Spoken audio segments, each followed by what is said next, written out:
Bom, meu nome é Luma Godá, eu sou psicóloga clínica. Acredito que vocês me procuraram para poder falar sobre acessibilidade da comunidade surda aos meios de saúde, né? Eu, enquanto psicóloga, falar aqui sobre os desafios, sobre as expectativas e tudo isso que permeia essa esfera da saúde e acessibilidade. Comecei a língua de sinais brasileira, né, Libras, como um hobby mesmo. Eu achava muito bonito e interessante, então eu comecei a fazer os cursos de Libras. Eu gostava muito, era prazeroso para mim, né, estar na aula.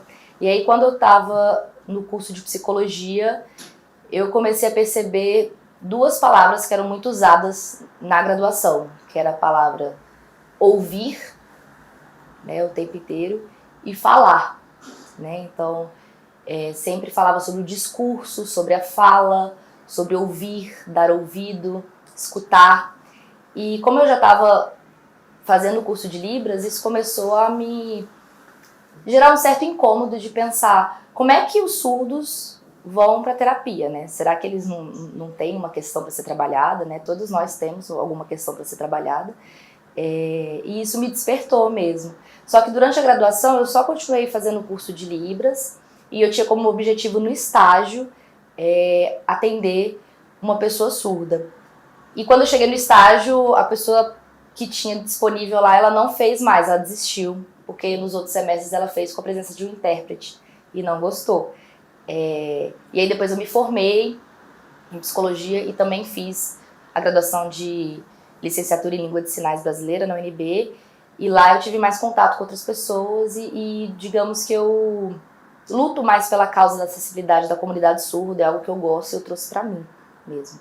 Então foi esse despertar de pensar no discurso e ouvir a pessoa, né, na clínica, que me fez pensar nos surdos, como é que eles se comunicam, né, se a terapia ela se faz através da comunicação, né, de atendimento em Libras, sendo essas pessoas algumas presenciais e outras online. Então eu atendo pessoas de outro estado, né, surdos de outro estado que me encontram.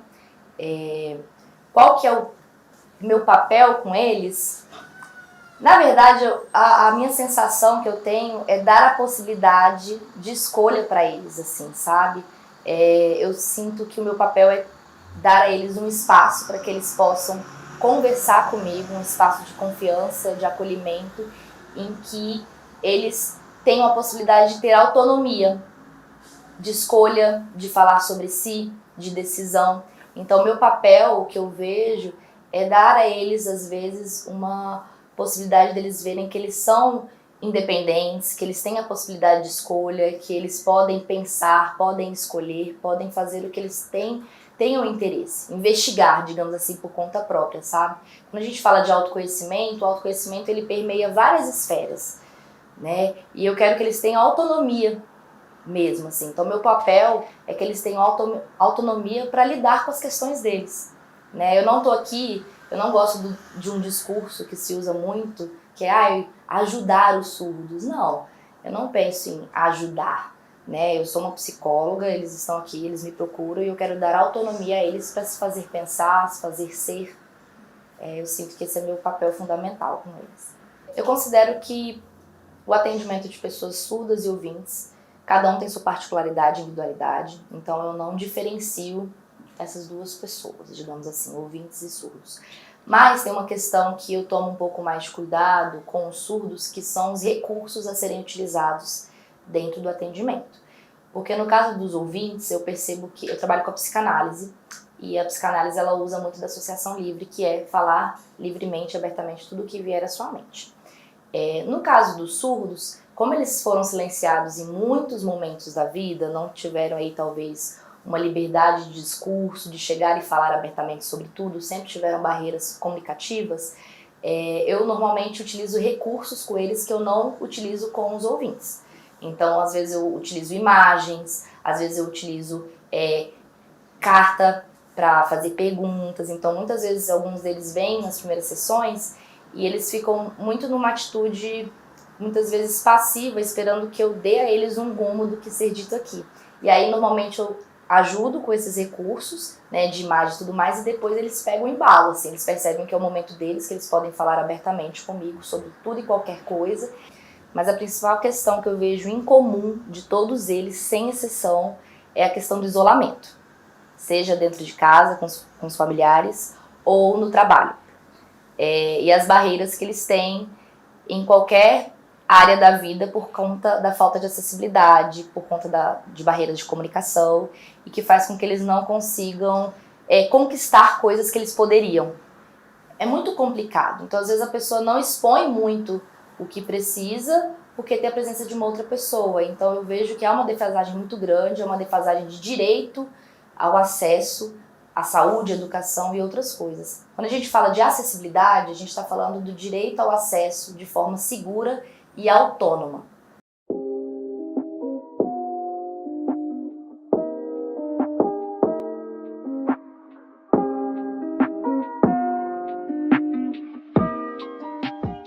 Meu nome é Kenzo Watanabe Fernandes, tenho 30 anos e eu sou assistente de pesquisa clínica. Bem, basicamente eu dou suporte nos processos de desenvolvimento de medicamento, principalmente na parte regulatória, porque, por exemplo, o medicamento, antes de ser lançado no mercado, ele é testado em seres humanos em fases diferentes.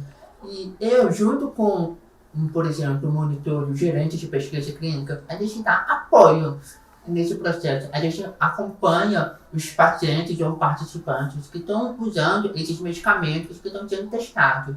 Então, basicamente, a minha função é dar um suporte. Atualmente, eu estou dando mais suporte na parte regulatória. A primeira língua não foi Libras, foi português, porque eu me adaptei bem à fonoterapia, à oralização.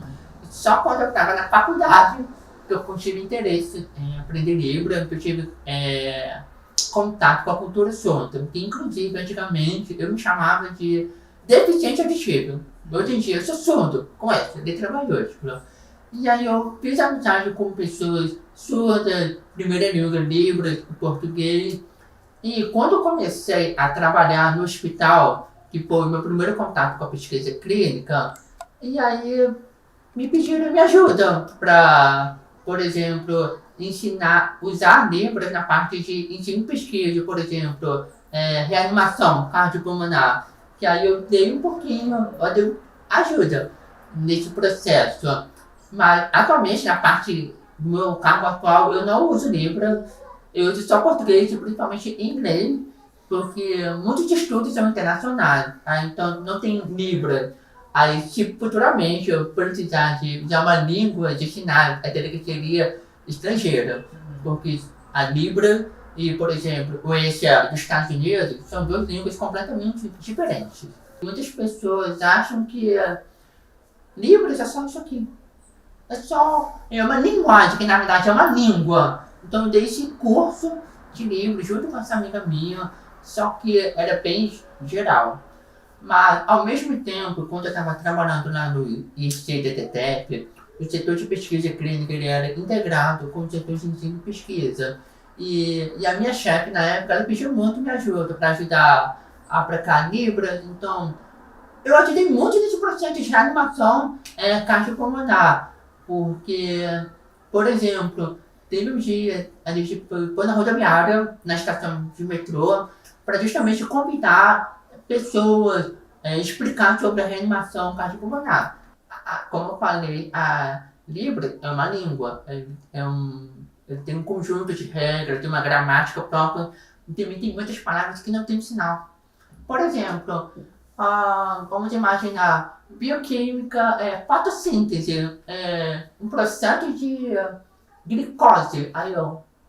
Desculpa, corrigir, meu processo de glicose o uso de glicose, o processo de formação de glicose. Glicose tem, até que eu saiba, eu não sei se tem sinal. E tem outras palavras mais específicas, ainda mais, em outras disciplinas específicas da área de saúde que não tem um sinal, porque em Libras eles falam um sinal. Então, é uma dificuldade que a gente enfrenta. Ter profissionais de saúde que não sabem Libras é muito escasso, muito. Então, assim, realmente muito importante, porque assim, hoje em dia eu não sei qual que é o número exato, mas são milhões de pessoas surdas com determinado grau de perda auditiva e que a maioria dos surdos usa o Libra como a primeira língua. Então, assim, é extremamente importante ter profissionais que saibam Libra, nem que seja o básico. Até disciplina de Libra nos cursos de saúde. Todos eles. Eu aprendi Libras na faculdade, mas eu aprendi, foi uma disciplina optativa. Eu tive que ir lá no departamento de letras, aí eu me matriculei. Então, acho que se tiver como obrigatório, todo mundo pelo menos teria uma noção de Libra, pelo menos o alfabeto. Então, acho que isso já seria essencial. Uma outra coisa que eu até pensei aqui, eu acho que ter também vários, não só uma disciplina, mas níveis diferentes e também incorporando junto com o curso. Por exemplo, se for farmácia, então vamos oferecer um curso de Libras e ensinar ter um vocabulário mais voltado para a farmácia, ou ter um vocabulário mais voltado para medicina, fisioterapia, enfermagem, e assim vai. Então, assim, não é só uma disciplina ter nível até chegar em um ponto para tentar incorporar livros, então, mas também com conteúdo e vocabulário do curso da área de saúde.